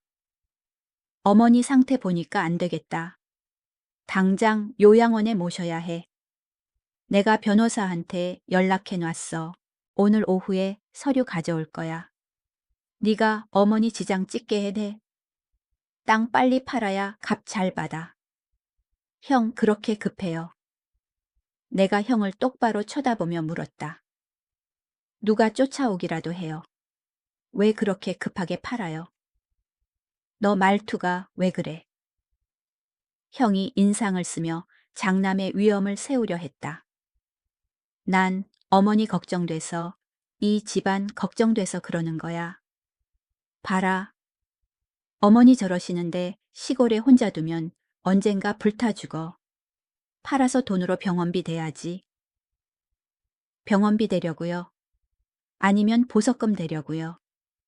나는 전화기를 꺼내 형이 죄수복 입은 사진을 띄워 세 사람 사이에 놓인 의자 위에 올렸다. 현수가 사진을 보았다. 형의 얼굴에서 핏기가 싹 가셨다. 입술이 달싹거렸지만 말이 나오지 않았다. 지은이도 사진을 보고 형을 보고는 경악하며 비명을 참으려 입을 틀어막았다. 누가 보냈어? 형이 더듬거렸다. 누가 보낸 게 중요한 게 아니죠. 사실이라는 게 중요하지. 형 지금 FBI 수배 중이거나 적어도 재판 대기 중에 보석으로 나온 거죠. 여기 도망 온 거, 땅 팔아서 도망 자금 마련하려는 거예요. 아니면 아예 잠적하려는 거예요. 형은 두 손에 머리를 파묻고 머리카락을 쥐어뜯었다. 자존심의 껍데기가 완전히 무너져 내렸다. 미안하다. 형이 아주 작은 목소리로 울먹였다. 나 갈 데가 없어. 파트너 놈한테 속아서 엉터리 서류에 사인했어. 지금 걔가 모든 죄를 나한테 뒤집어 씌웠어. 이번 주 안에 벌금이랑 변호사 비용 20만 달러, 약 2억 원 못 내면 미국으로 송환돼서 감옥에서 썩어야 돼. 나 너무 무서워. 민호야. 가문의 희망이었던 50대 남자가 지금 괴롭힘 당하는 아이처럼 엉엉 울고 있었다. 나는 형을 보며 화도 났지만 연민도 느꼈다. 그럼 나는 지은이가 톡 쏘아 붙였다. 오빠는 감옥 가는 게 무섭지 난 염산 맞을까봐 무서워. 남편이 사채업자한테 내 빚보증 넘겼어. 돈 안 갚으면 우리 가족 다 죽인대. 뭐라고? 현수가 고개를 들고 눈을 동그랗게 뜨며 지은이를 봤다. 내 큰오빠도 이제 알았네요. 우리 집안 박살 났어요. 엄마 자식 셋 다 엉망진창이라고요. 공기가 무겁게 가라앉았다. 소독약 냄새 진동하는 병원 복도 한가운데 우리 셋은 인생의 처참한 실패를 마주하고 앉아 있었다. 고향의 가난을 피해 어머니의 촌스러움을 피해 도망쳤던 우리가 결국 세상에 얻어터지고 너덜너덜해져서 여기 돌아와 조상 땅 한 조각 가지고 싸우고 있는 것이다. 그럼 이제 어떻게? 현수가 절망적으로 물었다. 어머니 저러셔서 땅 파는 서류 사인도 못하잖아. 안 팔면 우린 다 죽는데. 나는 잠시 침묵하며 안주머니에 손을 댔다. 5억 원짜리 통장과 어머니의 편지가 있는 곳. 지금이 결정할 때다. 이 돈을 꺼내야 할까 꺼낸다면 이게 우리 남매를 구할까? 아니면 탐욕만 부추겨서 서로 더 잔인하게 물어뜯게 만들까? 방법이 있어요. 내가 천천히 말했다. 두 사람이 나를 뚫어지게 쳐다봤다. 무슨 방법? 너 돈 있어. 현수의 눈에 희망의 빛이 스쳤다. 내 돈은 아니에요. 어머니 돈이에요. 나는 통장을 꺼냈다. 하지만 보여주지는 않고 손에 꽉 쥐었다. 어머니한테 모아둔 돈이 있어요. 두 사람 빚 다 해결할 수 있을 만큼. 얼마나 엄마가 돈이 어디 있어. 지은이가 다그쳤다. 그건 중요하지 않아. 중요한 건 어머니가 이 돈의 조건을 거셨다는 거야. 나는 거짓말을 했다. 어머니가 집을 지키고 싶어 한다는 사실을 그대로 말하면 안 됐다. 조건을 걸어서 그들을 통제해야 했다. 조건이 뭔데 빨리 말해. 현수가 안달이 났다. 조건은 우리 3남매가 다 같이 옛날 집에서 어머니를 3개월 동안 모시는 거예요. 요양원 안 되고 간병인 안 돼요. 우리 손으로 직접 모셔야 해요. 3개월 뒤에 어머니가 행복하고 건강하시면 이 돈을 나눌 수 있어요. 3개월. 지은이가 소리쳤다. 내가 3개월을 어떻게 기다려? 그놈들이 날 죽일 텐데. 나도 마찬가지야. 다음 주가 마감이라고. 현수도 격렬하게 반대했다. 그럼 관두죠. 내가 통장을 집어넣는 신용을 했다. 두 분이 못하겠다면 저는 이 돈으로 어머니 평생 돌봐줄 사람 고를게요. 두 사람은 알아서들 살아요. 잠깐만. 현수가 달려들어 내 팔을 잡았다. 알았어. 내가 어떻게든 해볼게. 근데 돈 있는 거 확실하지? 제가 죽고 사는 문제로 장난치겠어요. 사실 나는 도박을 하고 있었다. 지은이의 빚쟁이들과 형의 문제가 3개월을 기다려주지 않을 거라는 걸 안다. 하지만 시간을 벌어야 했다. 단 며칠이라도 어머니 곁에 그들을 붙잡아두고 싶었다. 그들의 남은 양심을 깨우고 싶었다. 그리고 나도 이 돈을 비밀리에 써서 가장 급한 불부터 꺼줄 생각이었다. 알았어. 현수가 한숨을 내쉬었다. 변호사한테 전화해서 시간 좀 끌어볼게. 몇 주는 될 거야. 나도 여기 숨어 있을게. 깡패들도 시골까진 금방 못 오겠지. 지은이도 고개를 끄덕였다. 그렇게 암묵적인 합의가 이루어졌다. 거짓과 궁핍 위에 세워진 합의였지만 적어도 우리를 한 지붕 아래 묶어두는 데는 성공했다. 그날 오후 우리는 어머니 퇴원 수속을 밟았다. 의사가 식단과 약 복용에 대해 신신당부했다. 어머니는 집에 간다는 사실에 기분이 좋아 보였다. 내 손을 꼭 잡고 잇몸을 드러내며 웃으셨다. 집에 가자 아가. 가서 아빠가 해주는 밥 먹자. 집으로 돌아오는 길 내 낡은 차 안에서 3남매는 말이 없었다.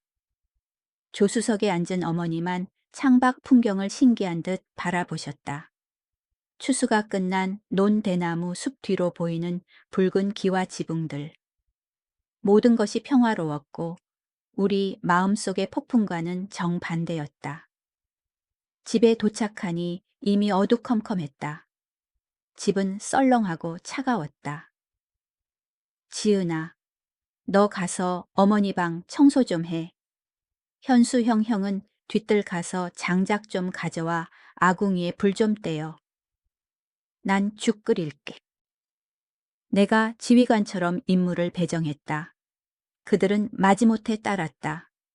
수백만 달러짜리 계약서에 서명하던 현수 형이 엉거주춤 도끼를 들고 땀을 뻘뻘 흘리며 양복을 더럽히고 있었다. 도우미 부리는 게 익숙한 지은이 공주님은 빗자루를 들고 거미줄을 치우며 연신 재채기를 해댔다. 그 모습을 보니 웃기기도 하고 짠하기도 했다. 20년 만에 처음으로 우리 셋이 같이 집안일을 하고 있는 것이다.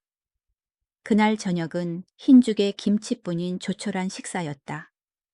하지만 어머니는 아주 맛있게 드셨다. 둘러앉은 세 자식을 보며 눈을 반짝이셨다. 오늘 우리 집에 손님이 많네. 어머니가 웃으며 말했다. 여보, 나와 봐요. 여기 손님들 오셨어. 또 허공에 대고 말씀하셨다. 하지만 이번에는 아무도 불쾌해하지 않았다. 네, 저희 놀러 왔어요, 아주머니. 현수가 갑자기 부드러운 목소리로 말했다. 어머니 밥그릇에 김치 한 조각을 올려주었다. 많이 드시고 건강하세요. 나는 형을 놀란 눈으로 쳐다봤다. 연기인가? 아니면 형도 뭔가를 느끼고 있는 건가?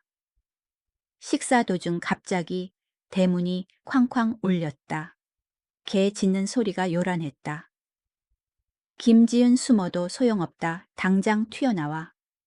험악한 고함이 대문 밖에서 들려왔다. 지은이가 죽그릇을 떨어뜨려 산산조각이 났다. 얼굴이 백지장처럼 하얗게 질려 내 등 뒤로 숨으며 떨었다. 그놈들이야, 놈들이 찾아왔어. 나는 벌떡 일어났다. 현수도 수저를 놓고 얼굴이 파랗게 질렸다. 내가 나가볼게. 내가 아궁이에서 타다 만 장작을 집어들며 말했다. 안 돼, 민호 오빠. 쟤네 흉기 들었어. 지은이가 비명을 질렀다. 하지만 평생 숨을 수는 없다. 마당으로 나갔다. 누런 가로등 불빛 아래 문신투성이 남자 셋이 몽둥이를 들고 녹슨 철대문 앞에 서 있었다. 누가 집주인이야? 김지은 나오라. 그래, 돈 갚아야지. 우두머리가 소리치며 대문을 걷어찼다. 여기 김지은이라는 사람 없소. 내가 센 척하며 말했지만 목소리가 떨렸다. 집 잘못 찾아왔소. 웃기지 마. 휴대폰 위치 추적 다 떴어. 문 안 열면 다 부숴버린다. 놈들이 담을 넘기 시작했다. 바로 그때 작은 그림자 하나가 집 안에서 튀어나갔다. 어머니였다. 손에는 낡은 먼지떨이 하나를 들고 계셨다. 옛날에 우리가 말썽 피우면 때려주겠다고 겁주던 그 먼지떨이. 어머니는 마당으로 뛰쳐나가 내 앞을 가로막고 두 팔을 벌리셨다. 꺼져라. 당장 꺼져. 어머니가 쩌렁쩌렁하게 소리쳤다. 내 새끼들 건드리지 마. 어디서 애들을 괴롭혀 여보 괭이 들고 나와서 이 닭 도둑놈들 다 때려잡아요. 깡패 셋이 멈칫했다. 치매 걸린 노인네가 먼지떨이 들고 맞설 줄은 상상도 못했을 거다. 이 미친 할망구가 비켜. 우두머리가 몽둥이를 휘두르며 위협했다. 안 비킨다. 내 자식 때리려거든 내 시체를 넘고 가라. 똑바로 걷지도 못하던 약한 어머니가 지금 산처럼 거대하게 서 계셨다. 병든 어머니의 눈에는 흉악한 깡패가 보이는 게 아니라 어린 자식을 해치려는 악당들만 보일 뿐이었다. 모성 본능이 공포와 병마를 모두 이겨낸 것이다. 나는 멍하니 어머니의 굽은 등을 바라보았다. 낡은 스웨터가 밤바람에 날리고 있었다. 현수 형이 집에서 부엌칼을 들고 뛰쳐나왔다. 너희들 꺼져. 경찰에 신고했어. 지은이도 뛰어나와 울면서 마당에 돌멩이를 던졌다. 가라고. 우리 엄마 건드리지 마. 우리 삼남매와 어머니는 낡은 처마 밑에 일렬로 서서 깡패들과 대치했다. 우리가 목숨 걸고 덤비는 데다 옆집 이장님 댁 불이 켜지고 사람들이 웅성거리는 소리가 들리자 깡패들은 욕설을 뱉으며 물러났다. 두고 보자. 내일 다시 온다. 오토바이 소리가 멀어졌다. 어머니는 먼지떨이를 떨어뜨리고 거친 숨을 몰아쉬셨다.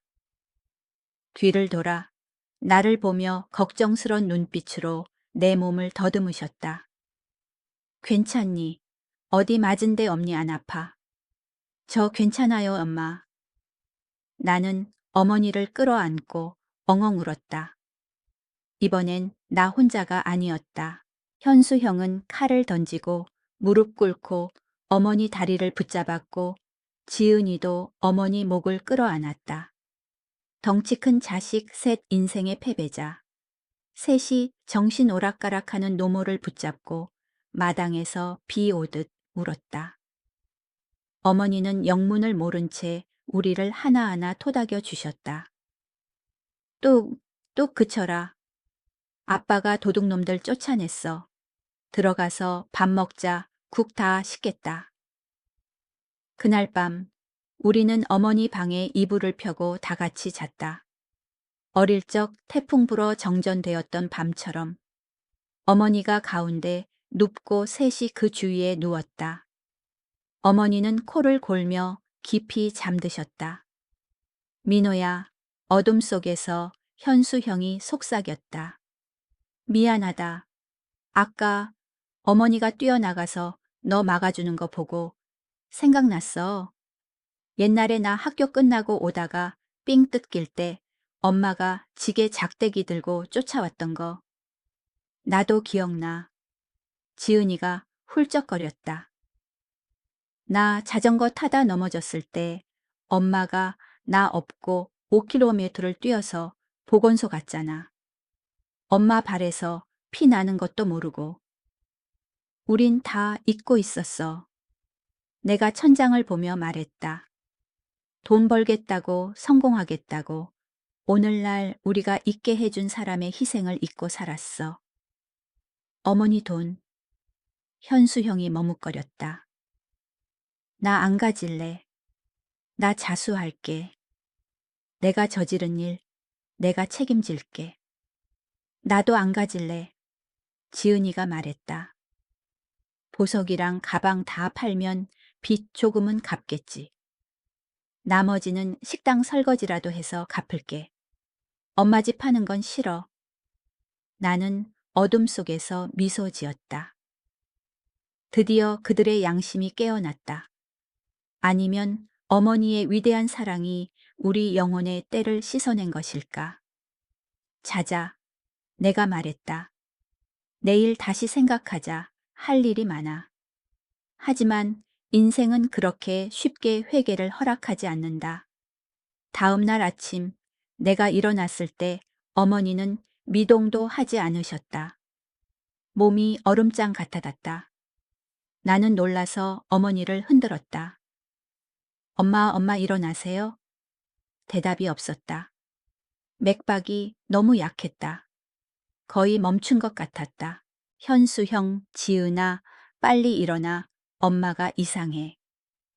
우리는 급하게 어머니를 응급실로 모셨다.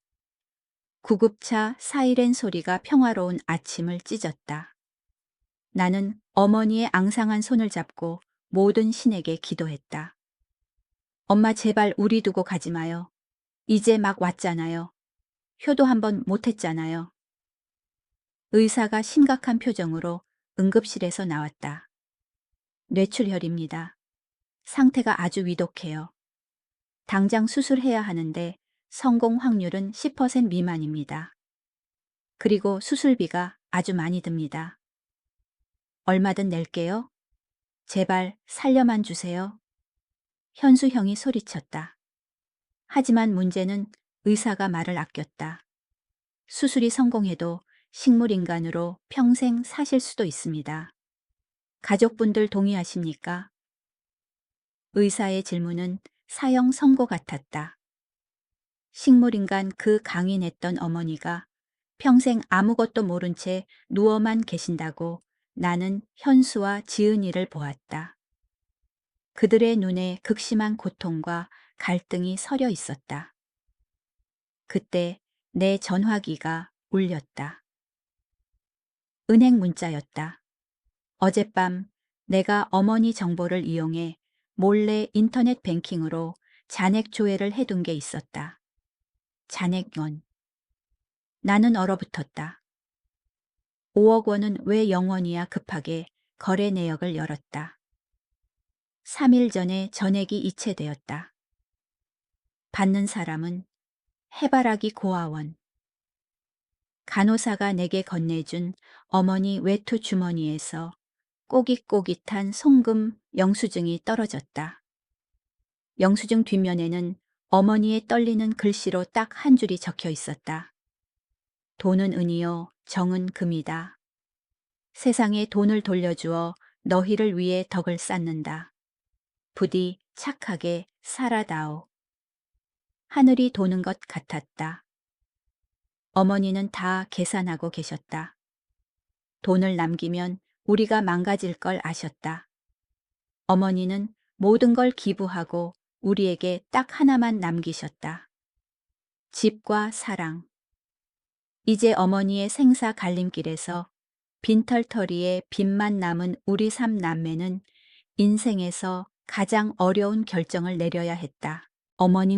어머니를 식물인간으로라도 살리고 빚더미에 앉을 것인가, 아니면 편안히 보내드릴 것인가.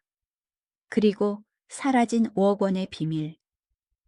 이걸 형제들에게 말해야 할까? 마지막 선택과 구원. 나는 하얀 병원 복도 한가운데 멍하니 서서 송금 영수증을 꽉 쥐고 있었다. 피가 굳어버린 것 같았다. 5억 원. 우리 세 사람의 망가진 인생을 일으켜 세울 유일한 동아줄이자 마지막 희망이 허공으로 사라져버렸다. 큰형 현수는 의사의 멱살을 잡고 상처 입은 짐승처럼 울부짖고 있었다. 수술해, 당장 수술하라고. 돈은 문제 없어. 내가 사장이야. 돈 많다고. 지은이는 바닥에 주저앉아 머리를 쥐어뜯으며 의미 없는 숫자들을 중얼거렸다. 아마 장기라도 팔면 빚을 갚을 수 있을지 계산하고 있는 거겠지. 나는 깊게 숨을 들이쉬었다. 소독약 냄새가 폐를 찔렀다. 나는 다가가서 의사를 잡은 형의 손을 풀었다. 형, 그 손 놔요. 내가 말했다. 나 자신도 놀랄 만큼 차분한 목소리였다. 우리 돈 없어요. 현수가 획 돌아보며 눈을 부라렸다. 너 뭐라고 했어? 엄마 통장 어딨어? 5억 있다며 내놔. 나는 영수증을 형 눈앞에 들이밀었다. 엄마가 다 기부했어. 3일 전에 고아원에. 현수가 종기를 낚아채어 걸신 들린 듯 읽었다. 손이 심하게 떨려 얇은 종이가 바스락거렸다. 형은 나를 보고 응급실을 보고 다시 종이를 봤다. 헛웃음이 터져 나왔다. 흐느낌 같은 웃음이었다. 다 없어. 진짜 다 없어진 거야. 마 미쳤어. 어떻게 우리한테 이럴 수가 있어. 지은이가 달려들어 종이를 확인하더니 엉엉 울기 시작했다. 엄마, 진짜 너무해. 남보다 자식이 못한 거야. 나 곧 죽는다고, 엄마. 나는 두 사람을 보며 가슴이 찢어지는 듯한 비통함을 느꼈다. 돈을 잃어서가 아니라 우리의 모습이 너무 처참해서였다. 어머니가 죽음의 문턱에 있는 이 순간까지도 우리는 내 주머니 사정 때문에 울고 있다. 그만해. 내가 소리쳤다. 복도가 쩌렁쩌렁 울려 간호사들이 놀라 쳐다봤다. 너희 꼴 좀 봐. 어머니가 울었어. 돈 줬으면 형은 그 돈으로 보석금 내고 또 사기 쳤을 거잖아. 너는 빚 갚고 또 사치 부렸겠지. 어머니는 다 아셨던 거야. 자식들이 그 돈으로 나쁜 짓 하게 두느니 차라리 남 주는 게 낫다고 생각하신 거라고. 현수는 멍해져서 두 팔을 늘어뜨렸다. 지은이도 울음을 그치고 나를 빤히 쳐다봤다. 지금 어머니 저 안에 계셔. 내가 차가운 응급실 문을 가리켰다. 생사가 분 단위로 오가는 상황이야. 우리가 자식이라면 살려야지. 어머니 돈 말고 우리 피와 살을 깎아서라도. 나는 손목시계를 풀었다. 내가 잘 나가던 시절 유일하게 남은 롤렉스 날 같지만 여전히 값 나가는 물건이었다. 나 이거 팔 거야. 수술 보증금 정도는 될 거야. 현수가 내 시계를 보더니 자기가 신고 있는 이탈리아산 악어 가죽 구두를 내려다보고 손에 낀 백금 반지를 보았다. 형은 말없이 반지를 빼서 내 손바닥에 올려놓았다. 이거 그래도 몇백만 원은 받을 거야. 지은이도 훌쩍거리며 전 남편이 준 다이아 귀걸이와 목숨처럼 끌어안고 있던 명품 가방을 내놓았다. 가져가. 녀석이 말했다. 마지막 사치품들이 떠나는 걸 보기 싫은지 고개를 돌렸다. 다 팔아. 일단 엄마부터 살리고 봐. 난파선에서 마지막 판자 조각을 챙기듯 우리는 남은 모든 것을 모았다. 나는 전당포로 달려가 헐값에 물건들을 처분했다. 현금 다발을 손에 쥐었지만 아깝지 않았다. 오히려 홀가분했다. 난생 처음으로 다 큰 어른이 되어 어머니에게 손 벌리는 게 아니라 내 돈으로, 내 희생으로 어머니를 책임지게 된 것이다. 수술은 8시간 동안 이어졌다. 그 8시간은 100년처럼 길었다. 삼남매는 대기실 의자에 앉아 한마디도 하지 않았다. 밖에는 비가 그쳤지만 하늘은 여전히 잿빛으로 무거웠다. 현수의 전화기가 계속 울렸다. 변호사, 그리고 아마 경찰일 것이다. 형은 화면을 보다가 전원을 꺼버렸다. 안 받아. 내가 물었다. 현수가 고개를 저었다. 관둬. 지금은 대통령이 전화해도 안 받아. 난 엄마 깨어나는 것만 기다릴 거야. 형, 어쩔 생각이에요? 내가 작게 물었다. 이 일 끝나면요. 현수는 벽에 머리를 기대고 눈을 감았다. 평소의 거만함은 사라지고 막다른 골목에 다 다른 중년 남자의 피로만 남았다. 자수할 거야. 형이 쉰 목소리로 하지만 단호하게 말했다. 숨어 사는 거 쪽팔려서 못하겠다, 민호야. 어제 어머니가 먼지떨이 들고 깡패들 쫓아내는 거 보고 내가 너무 부끄럽더라. 그 노인네도 자식 지키겠다고 맞서는데 사지 멀쩡한 놈이 남 등쳐먹고 도망이나 다니고 죗값 치러야지. 나는 고개를 끄덕였다. 형이 사람 되려면 이 정도 충격은 필요했나 보다. 너는 지은이에게 물었다. 녀석은 찢어진 옷자락만 만지작거렸다. 모르겠어. 당분간 시골에 숨어 있을래. 걔네 너무 무서워. 숨지 마. 내가 말했다. 여기 있어. 집은 낡았어도 살만해. 뒷마당 텃밭 흙이 좋대. 농사 짓고 닭 키워. 오빠가 도와줄게. 우리 다시 시작하자. 빚은 천천히 갚아. 10년이든 20년이든 떳떳하게 살면 돼. 지은이가 눈물 고인 눈으로 나를 올려다봤다. 오빠, 나 할 수 있을까? 나 평생 술잔만 들었지 홈이 들어본 적 없는데. 엄마도 하셨는데 너라고 못하겠냐? 너 엄마 딸이잖아. 수술실 문이 열리고 불이 꺼졌다. 의사가 마스크를 벗으며 나오는데 표정이 어두웠다. 우리 셋은 용수철처럼 튀어나가 의사를 둘러쌌다. 어머니 어떠세요? 의사가 한숨을 쉬며 고개를 저었다. 심장이 덜컥 내려앉았다. 기술적으로 수술은 성공했습니다. 피 덩어리는 제거했어요. 하지만 의사가 머뭇거렸다. 환자분 기력이 너무 쇠하셨습니다. 이미 오래전부터 탈진 상태였어요. 장기들이 다 기능을 잃어가고 있습니다. 아마 잠시 의식이 돌아오실 겁니다. 회광반조, 죽기 직전 잠시 정신이 맑아지는 현상입니다. 들어가서 마지막 인사 나누세요.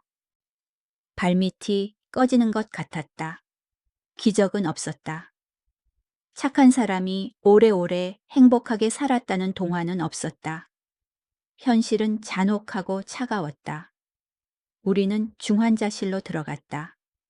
인공호흡기 소리 모니터의 삐삐 소리가 저승사자의 카운트다운처럼 들렸다.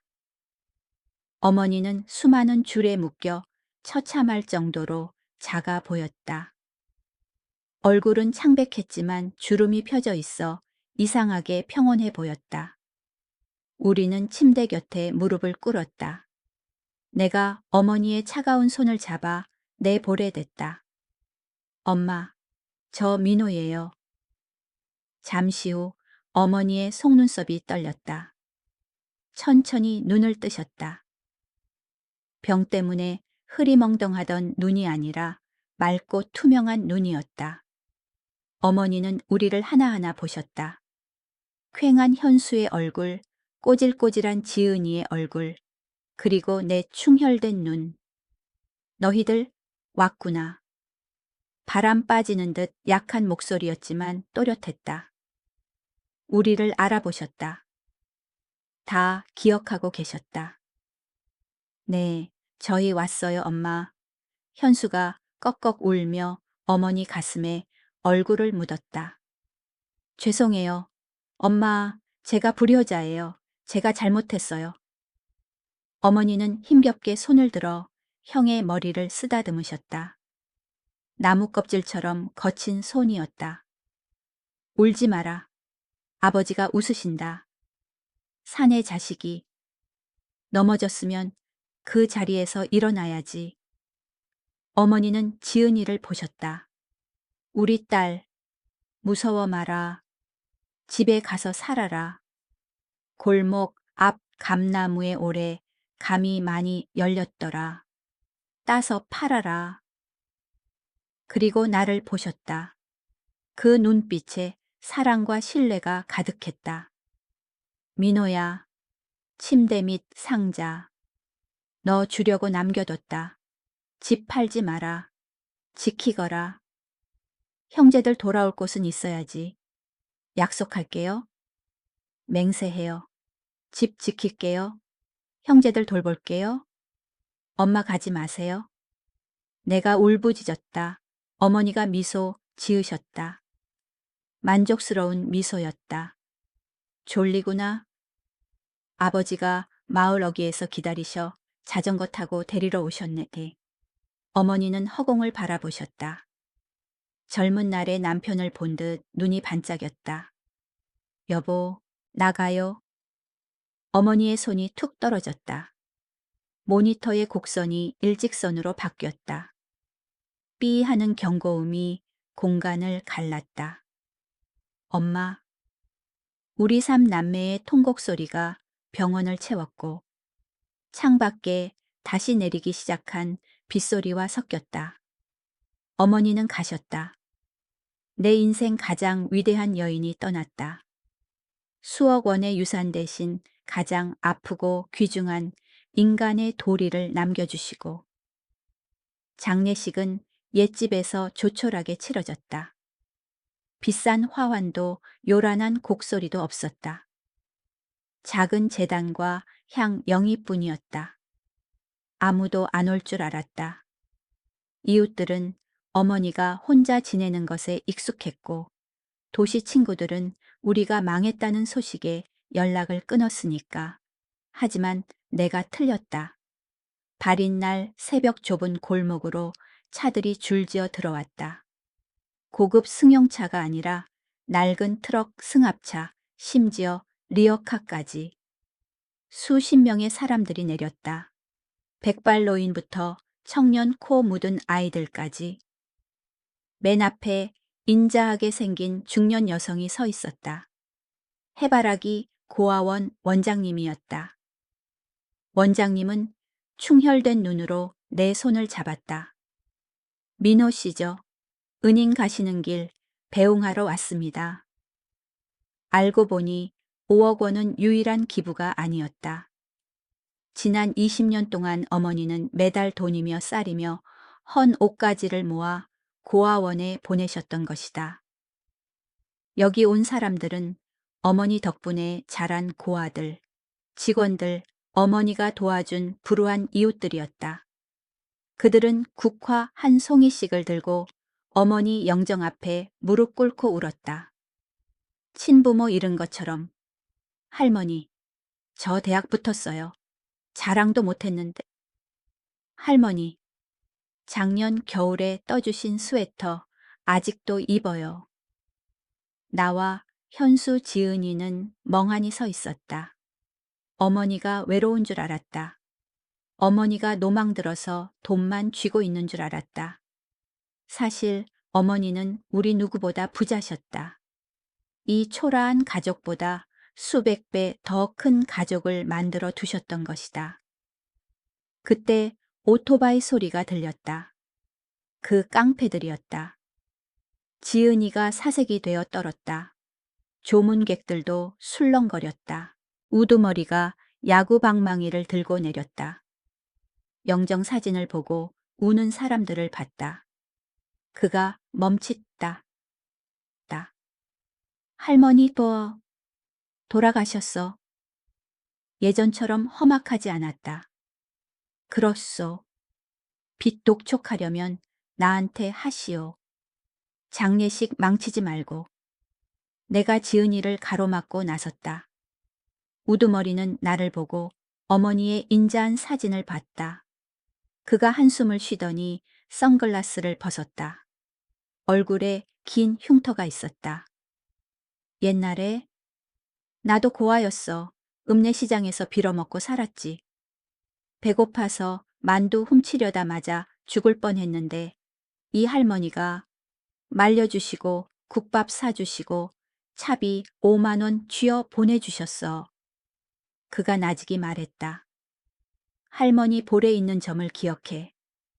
그가 부하들에게 말했다. 연장 치워 할머니한테 향 피워드려. 험악한 깡패셋이 공손하게 절을 올렸다. 우두머리가 지은이에게 말했다. 빚은 갚아라. 나도 먹고 살아야 해서 탕감은 못 해준다.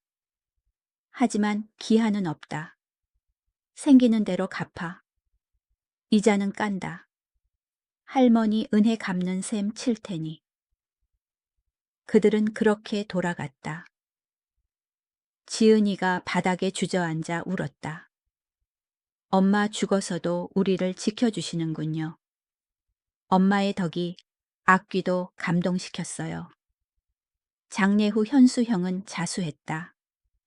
비 오는 날 경찰차에 오르며 형은 나와 지은이를 꽉 안아주었다.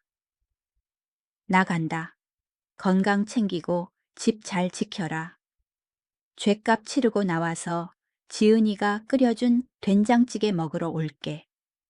형은 내가 본 중 가장 편안한 미소를 지었다. 지은이는 고향에 남았다. 명품 옷을 다 팔고 몸빼바지를 입었다. 매일 밭을 갈고 닭을 친다. 고운 손은 거칠어졌지만 눈은 노동의 기쁨으로 빛난다. 침대 밑 낡은 수첩에서 찾은 어머니의 레시피대로 된장과 김치를 담그기 시작했다. 나는 우체국 집배원 일을 구했다. 박봉이지만 밥은 먹고 산다. 저녁이면 나는 마루에 앉아 차를 마시며 지은이가 가꾸는 푸른 텃밭을 본다. 여러분, 그거 아세요? 인생 참 묘합니다. 우리는 마천루와 고급차에 행복이 있는 줄 알고 달립니다. 하지만 한 바퀴 돌고 깨지고 나서야 깨닫습니다. 진짜 행복은 따뜻한 찌개 한 그릇, 비 안 새는 지붕, 그리고 나를 자식이라 불러주는 사람에게 있다는 것을. 어머니가 남기신 침대 및 상자에는 금은 보화는 없었습니다. 3남매의 성장 과정을 담은 낡은 앨범과 쪽지 한 장뿐이었습니다. 엄마의 가장 큰 재산은 너희들이다. 서로 사랑하거라. 나는 그 글을 보고 또 울었습니다. 지금도 찬바람이 불면 어머니 기침 소리가 들리는 것 같습니다.